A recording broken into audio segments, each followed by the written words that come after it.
Today's show is sponsored by the ABV Network Merchandise Shop.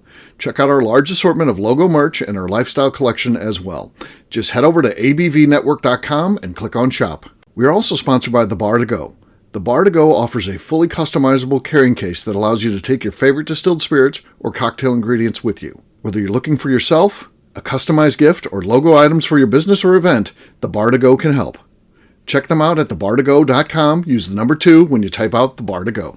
Did you know Neely Family Distillery now ships its popular distilled spirits directly to you? To order, simply call 859-394-3258. Tell them the ABV Network sent you. Finally, we are sponsored by the upcoming ABV Barrel Shop, a new liquor store experience coming to St. Louis, Missouri. The ABV Barrel Shop will serve as home to the ABV Network and will be owned and operated by Steve Akeley, Jim Fosnot, and Scott Creighton, a.k.a. the Barrel Buddies. To learn more about the investment opportunities in this new venture, listen to the ad at the end of this podcast. And now, on to the show. Let's drink!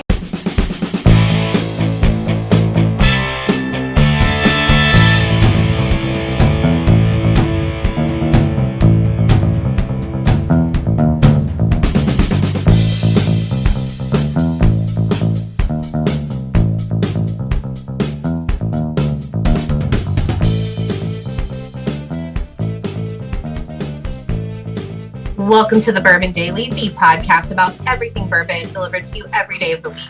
Today on the show, we talk about Maker's Mark Private Select. My name is McNew. Please join me in welcoming my co-host, Steve Akeley, along with our special guests, Joe Ferrara, Tim Swaya, and Kathy Cool. Hey, gang, what's up? Hi, everybody. How are you? Good. So we're going to be talking about Maker's Mark Private Select. We'll get to that after the break. For right now, Tim said there's something he wanted to talk about. What is that, Tim? All right, so there seems to be a French fry war going on with our fast food restaurants. Okay. You got Wendy's guaranteeing hot fries every time. You've got McDonald's, you got Burger King, you got Hardee's, wherever you have in your places. What's the go-to French fry for your fast food choice if you had to go to? Okay, That's a good question. I've got an opinion on this. I would say that circa mid-80s. When I was really at McDonald's prime, that's, McDonald's is a big thing when you're in high school and all that. Mm-hmm. McDonald's fries were absolutely the best. I feel like they've slid. I don't know what's wrong with them now. And sometimes they're okay. Sometimes they're terrible. I think that Wendy's is consistent and good. I think Wendy's is the fry to get.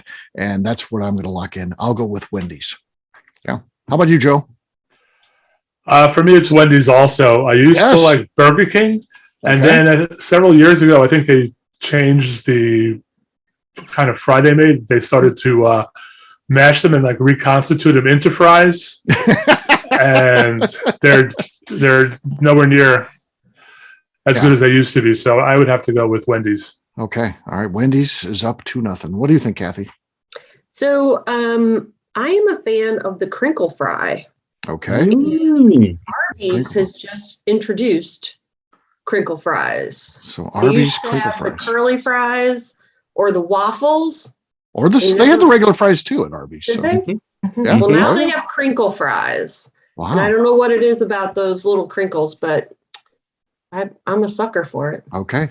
Arby's gets into the mix. Arby's, what do you think, McNew? All right, you got to hear me out here because I'm going to take you here we go. So I love McDonald's fries, but I hate when they're fresh. I don't like them when they're new. If I'm in the drive-thru and they're just like, we got to make new fries, can you pull up? I'm like, nope, I don't even want them. They're trash when they're new. Well, can't you just let them sit? I want them sitting there. I want them greasy and extra salty. That is how I want my McDonald's fries. I want them to be what people would say are gross. That's what I want from McDonald's. Okay, just let me have it. I'm pissed if I get new fries at McDonald's. But can't you just save them for like 10 minutes? That's what I said. Yeah. That's a problem you can fix. If it was the other way, you were like, I only like the hot fries. Well, that's nothing you can fix. People do that. There will be people in front of me that ask for new fries because they don't like salt. And I'm like, you're an asshole. You just ruined my fry experience. I hate those people. But we used to love them as kids when they were all floppy. But Wendy's is actually pretty consistent. So I will get some Wendy's fries sometimes. Those would be my top 2.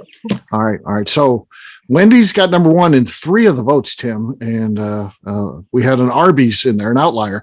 And a brand new fry, too, by the way. We'll see if these crinkle fries even take. I mean, seems like they're... Yeah, we'll see.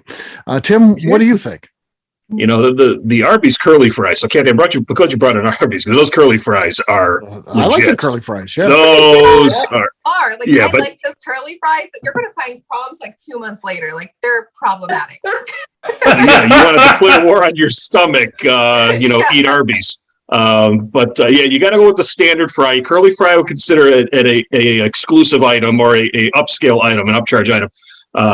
I don't know how you can't stuff your face with McDonald's fries. You can't have just one. But I did go through the Wendy's drive-thru to try these new fries because my better half wanted a chicken sandwich from there for some reason.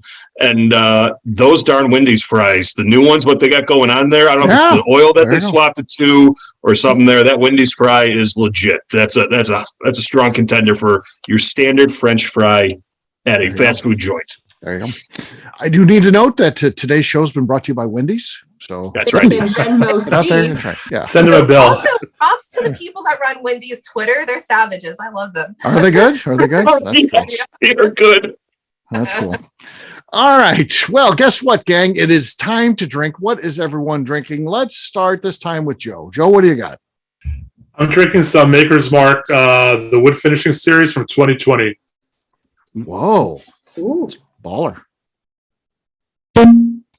Still no cork pop. Huh. It was interesting. Sounded very springy. It was like a spring, like a ticker. Yeah. I don't know what was going on there, Tim. We may have to have an investigation. So you Sounded were like here a for fart. part of this one. You were here. It did sound like a fart. You were here for this one, so you got to see. You got to see it going down live. I don't know about that one. That was weird, but it's the lead. He's the first one to go. So Kathy, you're next. Okay. I'm drinking the Maker's Mark Private Select. This one's called Mud Cake. Mud Cake. Okay. Very basic. Very basic. I think that's the last pour there. So it's the last pour. Tim, how about you, man? Probably. Joe's got the lead. Joe's got the lead. I've got another Private Select, also probably a last pour here. This is from the Maker's Mark tasting panel, coming in at 110.4. 110.4. Okay. No, nothing there. Nothing there. I'll go next. I've got Jefferson's Reserve. This is the Pritchard Hill one. So let's see what we got here. I think Joe's still got the lead. What do you got, McNew? He does. Very much following suit with Tim and Kathy with a Private Select with not much left. This is from Select 6, the Northern Kentucky Juice Club, from the Kaplans. Okay. Not enough. Nope. Not enough. Joe takes it with a weird one. A pending investigation, though, Joe. So we after the show, I want to investigate it. Yeah, Tim will investigate it. He'll get full details, and we'll see what we can do with that. So, cheers, gang. Cheers. All right, Tim. Your last investigation, you discovered some flatulence on a show. What did you come up with for that? Who dealt that one? Was I on that show? I think it was Kathy. That's who my money was on. I think it was Kathy. Yes. Okay. So yeah, Kathy, that was it was at the. I'll remember it was at a 3406 mark. I know for sure. I'm pretty sure that's what it was. And McNew was closing out with the closing comments, and I think somebody was trying to muffle that fart, but it came out as a ripper, and it was clearly audible, and it was quite yes. Yeah. My if you can remember that show, you could play that over your microphone and people could hear it. It was pretty clear. I didn't pick it up when we were recording or anything, but as I went back and listened, I was like, that son of a bitch got it right. There's someone dropping ass there on that show. I really disrespect Tim's listening skills because he gives us the minute mark. He does. Oh yeah. He does in depth for us, and we appreciate it. Yes. Yeah. So this is what I do at work when I'm trying not to pay attention. I focused on my work while I'm listening to the Bourbon Daily, listening for flatulence. I'm just going to say it. Well, we'll take a quick break. Tim will continue to see if he can dig that show up. If he can, we'll break into the show if we have to, and have him play that. So it's that important news. So we'll do that in just a few.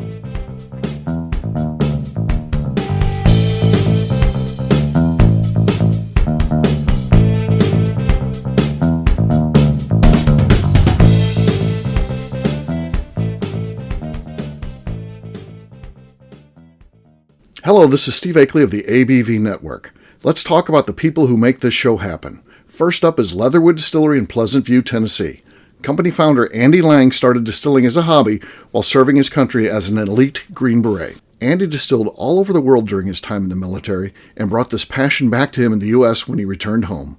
A visit to Leatherwood combines Andy Lang's unique distilled spirits and a museum of artifacts from his time serving the U.S. Share a drink with a fallen soldier at their bar where you can grab an acrylic bio off the wall that celebrates the individuals who gave the ultimate sacrifice to protect his or her country. They will also ship their distilled spirits directly to you, so check them out at leatherwooddistillery.com. We are also sponsored by Moonshine University. This longtime partner for the ABV network helps educate individuals looking to get into the distilled spirits business, service industry employees looking to expand their knowledge, and individuals simply wanting to know more about the process and history of the spirits industry. In 2017, I completed my Executive Bourbon Steward certification at Moonshine University, and it's something I continuously draw upon and connect with fellow graduates. Check out their full listing of classes, including Executive Bourbon Steward certification, production classes, and more at moonshineuniversity.com. Okay, let's talk about Neely Family Distillery. In 2018, I met Royce Neely at an industry event. He started appearing on our shows, and we became friends during my frequent visits to Kentucky. Today, he's leading the way for young distillers making their mark on the bourbon industry. A visit to Neely Family Distillery combines family history, a look at what makes their products unique, and of course a tasting through their whiskeys, moonshines, and creams. Check them out at neelyfamilydistillery.com and visit them in Sparta, Kentucky. All right, back to the show.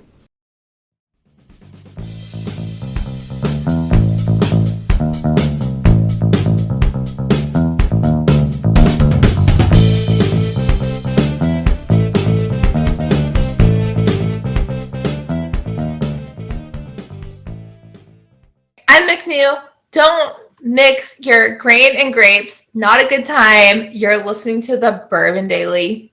Welcome back to the Bourbon Daily. Today we are talking about Maker's Mark Private Select. Yes, we are. So Private Select has been around a little while now, and it's been interesting to see the program evolve a little bit. It went from kind of this little bit of a novelty, I'd say at first, to now stores are kind of getting it down, where I've noticed a couple of them keep getting the same one. It almost becomes like their house brand or something like that, which is not a bad idea. It's kind of a cool thing. It's a way to start a brand without really starting a brand. You just get the same staves in there, and it's a very consistent product. So you get different batches. It tends to taste pretty close. So they get the staves, they name it, and then the next time they get it, they get the name it. Same thing again. And we got to do a side by side at some point of those, but from my palate memory, I always think those seem pretty close. So we'll have to do a side by side at some point. But what do you guys think of the Private Select program? I love it. Mm-hmm. I really do. Yeah. I feel like it gives you an opportunity to get like a private barrel kind of taste with a Maker's Mark product, and they're just solid. Yeah. And I've realized that I like the ones that have more of the staves on the right side of the label than the left side of the label. So yeah, I look at the numbers. Look at the numbers. So, okay. What do you think, McNew? You're a weeder fan. So obviously Maker's is a weeded bourbon. So what are your thoughts? I like the whole Private Select idea, right? That you, an entity, a brand, whatever, can walk in there, really create your own product, but it's already a known brand that people love. So it's an easy sell if you do that, right? Like you're going to move those bottles. It's not an issue. But I just had an idea, Steve, because Kroger's in my area, the nicer ones have their own Private Selects. So maybe the grocery stores in your areas do it too. We could do an event with just the grocery store Private Selects. I think that would be fun. Battle of the grocery stores. Yes. Yeah. I would want my money to be on Schnucks. I'm a Schnucks guy. I worked for Schnucks as a kid, in high school, and actually all the way took me all the way through college, and I shop at Schnucks. I'm a Schnucks loyal guy. So yes, that would be fun to do because I would be rooting for my hometown grocery store, Schnucks. And they do Private Select. So yes, maybe we'll do a battle of, we'll get some people to send me their specific ones, and we'll pit them against one another. I think that would be fun. We could do like a whole regional thing. That'd be great. Blind tasting. Yes. Yeah. That's the great equalizer, right? The blind tastings takes everything out of it. You can't be like, I'm Schnucks loyal or I'm Kroger loyal. Exactly. Pick the best of the best. You got to pick the best when it comes to the taste. So there you go. Tim, what about you? What are your thoughts on the Private Select program? I love it. I think it's gimmicky, but the gimmicky I think is legit. There's 1,001 combinations you can have. I think, 3 of us on here already had private selects that are very well loved and done, probably by now. So I need to go find another one. I do have a favorite profile that I enjoy more than others. I try to search for that out, even though I don't know what it is. I mean, there's so many fun names with it. And if you do go down to the distillery, what I find fun too is they also sell the old staves that have been in the barrels. You can buy them. You put one in a room in a corner, your whole house smells like that stave. It's beautiful. It's nice. It's very, very nice. Yeah, so I had them in the plants that my better half puts around the house, and she's like, "What's that? That smells like mocha. Where's that coming from?" I'm like, "I got another one. There's a nice stave in there. It's a nice air freshener." Maybe that's an invention we need to do. That those staves then fit in something that plugs into the wall, gently warms it to increase the amount of stuff that comes out.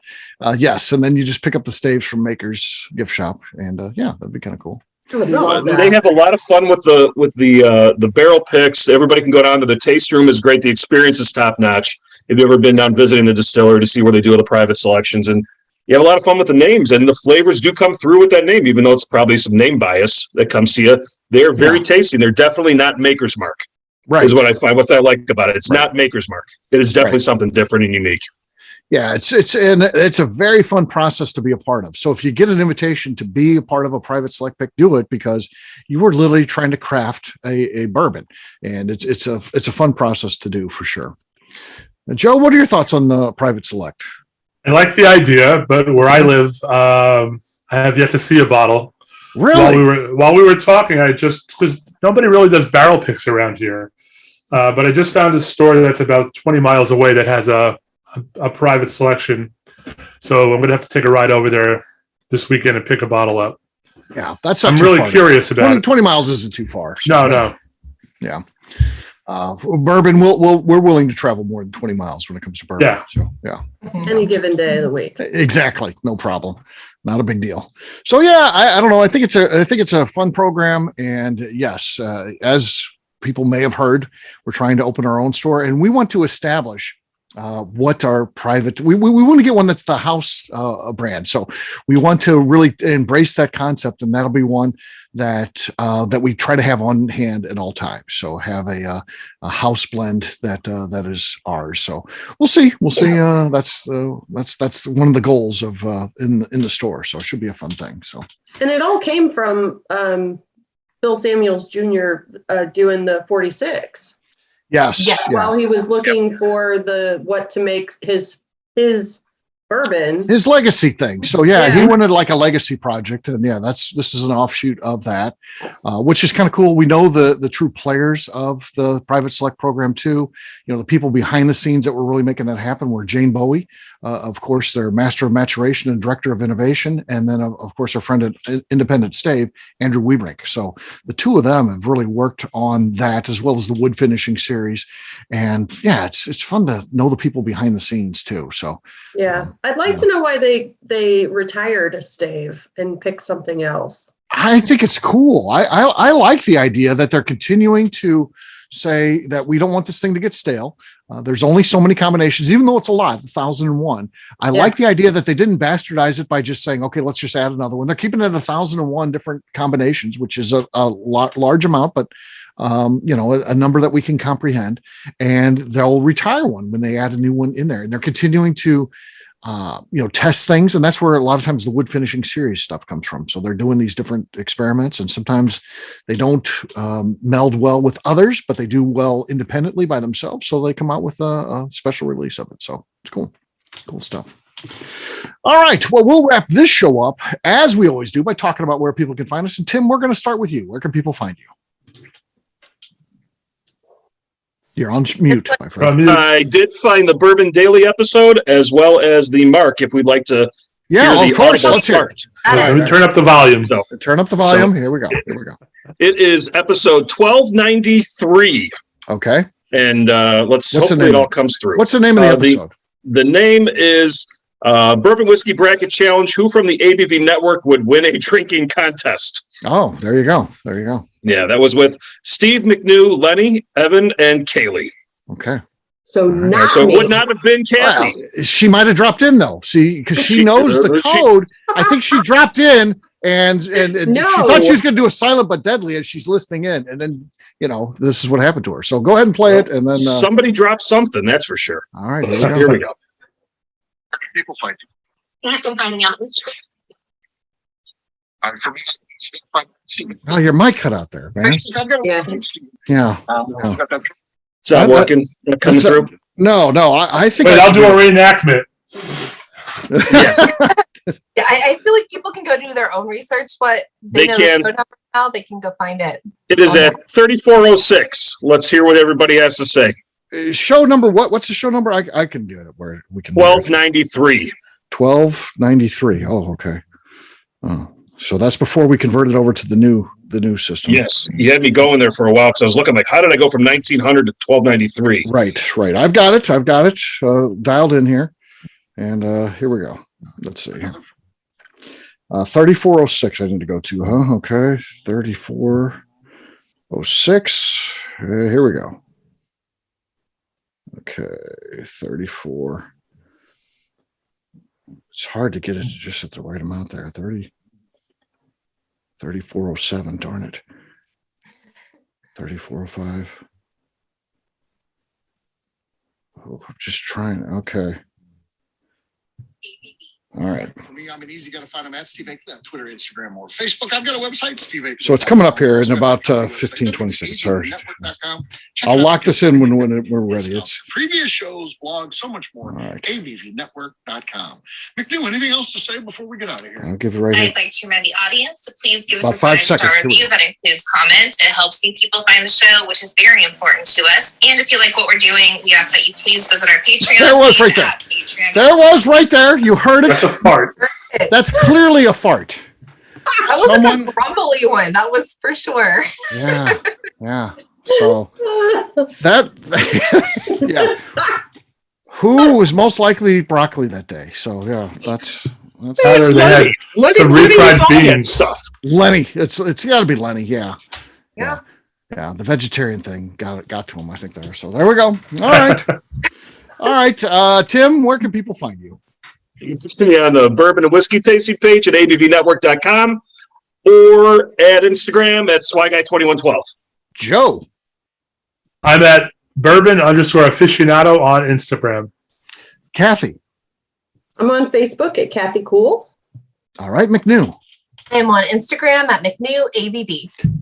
For me, I'm an easy guy to find. I'm at Steve Akeley on Twitter, Instagram, or Facebook. I've got a website, steveakeley.com. We've also got a company website. That thing's abvnetwork.com. Check it out because everything that we do is out there. Previous shows, blogs, a shop, so much more, abvnetwork.com. McNew, anything else to say before we get out of here?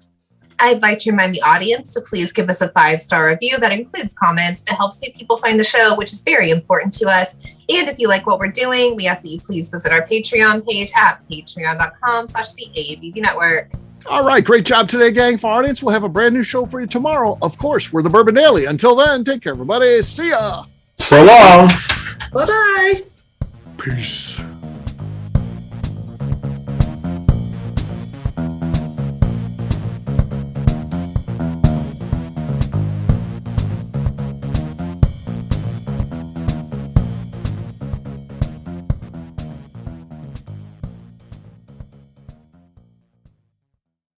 Before we finish the show, let's talk about some great companies that support the ABV network. First up is Moonshine Still Pro. Moonshine Still Pro has a full line of products to help the home distiller.